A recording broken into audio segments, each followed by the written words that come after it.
স্ক্রিনে যে ছবিটা দেখতেছেন, ফাটার পুরো ফাটা থাকে সৌদি আরব, বুঝছেন। প্রথম তো ভাবছিলাম মনে হয় এর মার হলে এর মার পাওয়ার মধ্যে জমা দিতেছে, কারণ আমি জানি মারে মানুষের পায়ে সালাম করে।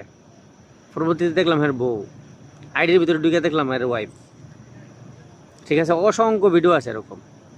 একটা কাম করিস, তোর বউ যে সময় পায়খানা করে না, এই সময় তোর বউর কইস পানি ইউজ না করতো, দিয়ে জিব্বা দিয়া সাইডটা লাগবি।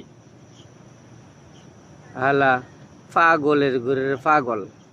তোদের কারণেই তো আমগর এই সমাজের এই অবস্থা। তোরা হয়েছিস বউ ভক্ত ফুলাফান।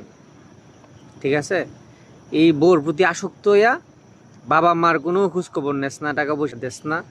এই ধরনের ফ্যামিলি যে আছে না, এই ধরনের ছেলেদের মা বাবাই মনে করে বৃদ্ধাশ্রমে থাকে। ঠিক আছে, এর বউর পাওয়ার মধ্যে ইচ্ছা মতো দিয়ে সময় আছে সালাম করতেছে। আমার ভিডিওগুলো যদি ভালো লাগে তাহলে সাবস্ক্রাইব করে রাখবেন পরবর্তীতে ভিডিওর জন্য। ভালো থাকবেন সবাই।